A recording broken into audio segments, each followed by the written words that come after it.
Hey guys, welcome to this week's podcast episode for the Financial Freedom for Physicians podcast. I'm your host, Dr. Christopher Liu. And as you know, I've always been fascinated with the secret sauce. What makes people Steve Jobs and why do some people struggle? And in that light, I discovered 5 different truths, which you're going to hear about from Vikram today. And it's going to be time, financial, location, health, and mental freedom. And so with that, I'm always looking for guests on the cutting edge, making an impact and changing the world. So today's guest is Dr. Vikram, and he's the founder and CEO of Limitless MD. He's also the CEO of Viking Capital, and he's going to talk to us all about how his work is embodying these 5 different freedoms. So Vic, welcome. Chris, I'm so excited to be on the podcast, man. Thanks for having me. Yeah, I know we had, it was great. I was on yours and now, you're on mine. So tell the audience, your story. You're a cardiologist. You're very well known, clinically renowned, and now you're doing other things, helping others. So tell people your story and how you're embodying these 5 freedoms that we talked about. Yeah, when we start our medical journey, a lot of physicians are like, blinders are on, so super laser focus, and it's like, let's just get to that next step. And for us, if just to reiterate, right, it's undergrad to medical school. It was a very defined journey. Medical school to residency, fellowship, right? Defined journey. Then it's fellowship to maybe your first job, pretty defined, but a little bit of variation, but pretty defined. Then the question is, all right, I bought the doctor car, I bought the doctor house, and my kids are in private school. Now what? Right. And for now what for most people is, let me just chill and stay on this linear trajectory of comfort. And there's some frustrations. And if you're not sure if there's frustrations as a physician, just go to your local doctor's lounge and see the conversations that are to be had there. Right. They're talking about RVUs. They're talking about insurance companies cutting this or that. They're talking about the nasty patient. They're talking about the excess of consults. They're talking about all the bureaucracy and paperwork, and they have to do notes at home. And then they're talking about the restrictions and how much free time they have, or, they're missing their kids' practice or missing their son's basketball game or whatever. And then, they're making decent money, but they don't feel wealthy. They don't feel rich. And then they feel constrained. And then a lot of people throw on the handcuffed model, right? These golden handcuffs, diamond handcuffs, if you will, whatever handcuffs you want, but they're still handcuffs. And so I was of the same vein, and I just unplugged from the matrix, and I woke up and I was realizing there's a different way. And that's when I came across a couple of important distinctions of a linear MD and a limitless MD. Yeah, I love that. I love this idea of limitless because you're talking about you've already achieved some sort of success, but now you're talking about the next level and helping people impact. So, a lot of doctors, they listen to this and they're like, okay, I'm pretty set. I'm comfortable. I make, $500K a year. I live in a good neighborhood. I'm doing meaningful work. Why should I go limitless? Why can't I work for all of this? What is your response? Yeah.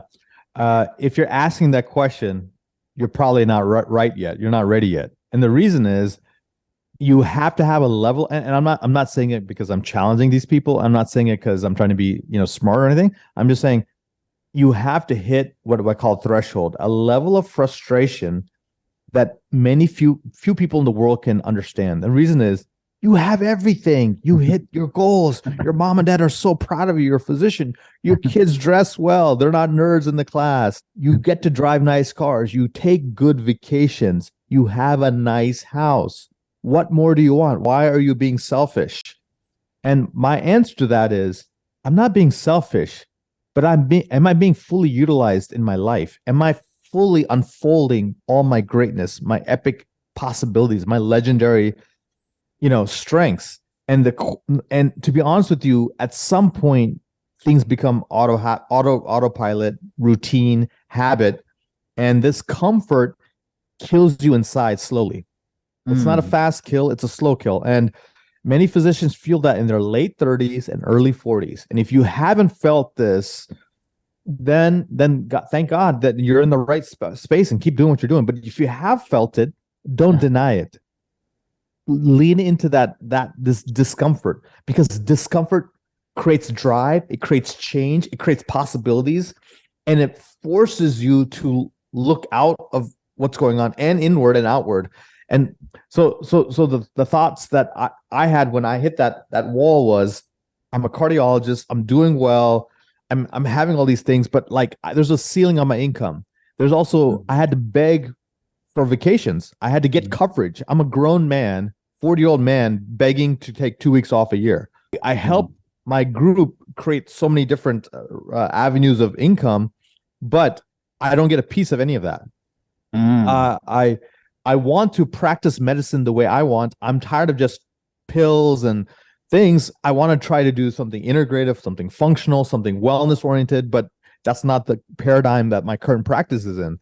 I want to start investing in real estate, but I don't know how, and I don't even have time to do that. And I'm also worried about the stigma of being not just like going beyond cardiology, because everyone knows me as a cardiologist. What if I leave or I do something different? There's a stigma that a lot of physicians place. What if my patients don't want to come and see me because this doctor's not serious, he's doing something else.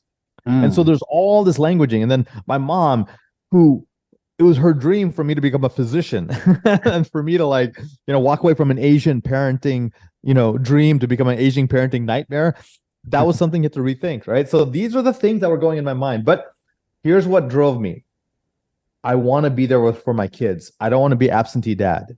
And to be honest with you, to be a really good physician, there's an edge of absenteeism that a physician has to do to their children. Number two, I want to have no limits on my income. I want to earn 7 figures, 8 figures if I want to. I want to write a huge check to charity and not even feel it. I want to learn all the strategies to reverse disease instead of just manage it. I want to be around inspiring people versus pessimistic people. And so what I started doing was I started developing these freedoms in my mind. So one was financial freedom and time freedom, which is the number 1 and 2 thing that every physician who comes to me and wants to get coached or trained. And I'm sure, Chris, when you were branching out and doing your things, time and money is what everyone wants. That's great. But guess what? There's 3 other ones. Imagine having the ability to work from Dubai, Estonia, Latvia, South America, anywhere in the world you want. Number 2, imagine having this bulletproof, resilient mindset. I don't care what happens to the economy, who becomes president of the United States, what happens with insurance companies. I can handle it. If someone in my family becomes ill, my children have issues, I have the resilient mindset to go after it and help them. And then finally, I want to be healthy. And many doctors are the worst patients. They're obese, they are overweight, they have low energy, they're losing their hair. I mean, like the list goes on, like low sex drive. Their skin is starting to age and they don't have vitality. And when they come home, they're tired. And so I'm like, the Dalai Lama has a great phrase. He goes, we spent the first half of our life sacrificing our health for wealth. And then the second half of our life, we have to sacrifice our wealth just to regain our health again. When I saw this, I'm like, okay, I want the 5 freedoms. I want time, I want money, I want mindset, I want location, and I want vitality. And then I want to do things on my terms. So what I came up with is a hell yes versus hell no mentality. So if things are a hell yes, I do it. If they're not, then I walk away, because I want to be fully into whatever I'm doing. And the final thing I believe is whatever I touch turns to gold, but I have to touch it long enough. So those are the 3 founding philosophies of what I think could make someone become a limitless MD. Yeah. There's so much to unpack and unravel there, because you talk about these 5 areas, and essentially, a lot of it's more meaning and more contribution and helping, as opposed to a lot of we struggle and we hoard, and we're struggling to survive, and everything is about, but now you're talking about giving and reciprocating and having options. So that's when people hear that, they're like, oh, okay, now that makes more sense, 500K, but I can't take vacation and my kids hate me, and versus the other question I have is, so there's always this dichotomy with the physician group, is this idea where you have your golden handcuffs. Some people, they love it, but then there's a segment where it's like, okay, if something happens, the economy or president, I lose my job or whatever, I'm there are a lot of people depending on that. So how do you distinguish this dichotomy between high income, job versus financial freedom, financial independence, and the work that you're doing with physicians to help them Yeah. reconcile that? Yeah. One, I just ended up marrying a doctor just in case. No, no, I did marry a doctor. So my wife's amazing. She's a rheumatologist and she loves what she does. And, but the cool thing is because of we've done what we've done and we've provided options, we've created multiple passive streams of income. I think I have like, I don't know, 40 passive income streams right now. And what that does is it allows my wife then to work on her terms. So she's a rheumatology hospitalist. She loves what she does. She's like the house, the guy, the sort of the Einstein of the hospital where they can't figure a case out. They call her, she comes in and she puts it all together. But she gets to work 2.5 days a week now. And it's amazing. And she gets to spend time with the kids and it's all that. So the goal, guys, is optionality. If you have optionality, you have happiness. And another reason why you would have happiness is progress. If you're making progress on all the categories of your life, you feel happy as well. And I would say, let's use joy as our GPS. If you're truly happy, you don't need to change a thing. Just learn from Chris and learn about all these different things. But if there's any discontent or if there's a frustration or if there's something that's not the same level of what you want at this, and here's a formula for happiness. Your blueprint equals your life conditions. And so if you get to the point where, your life conditions are different than the blueprint you had in your mind, that's called suffering or unhappiness. But if your life conditions are greater than your blueprint, then you're like overjoyed.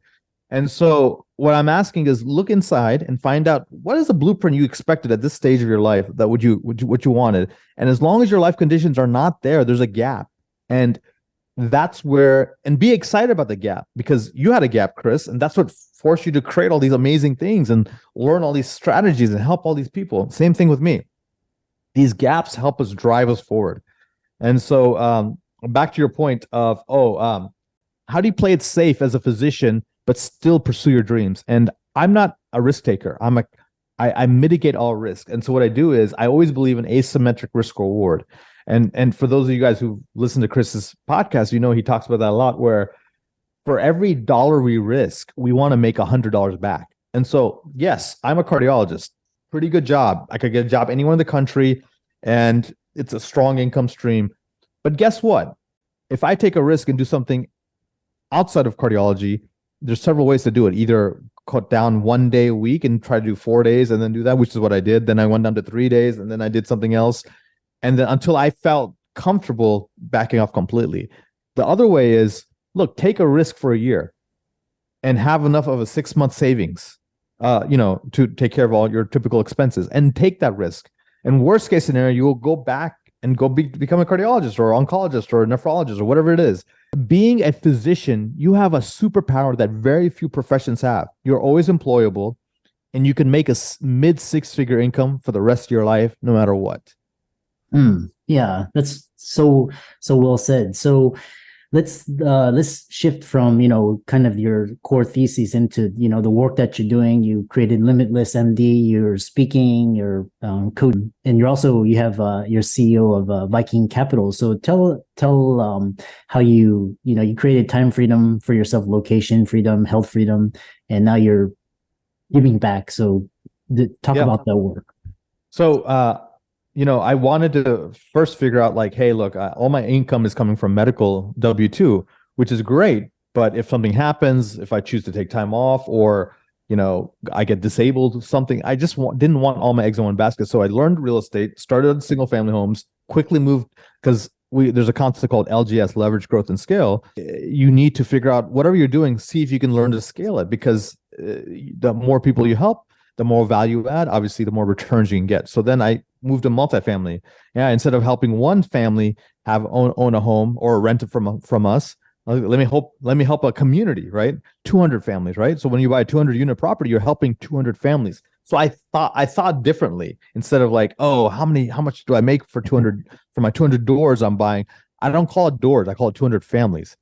And so that was interesting. Next is, how many investors can I help double their wealth?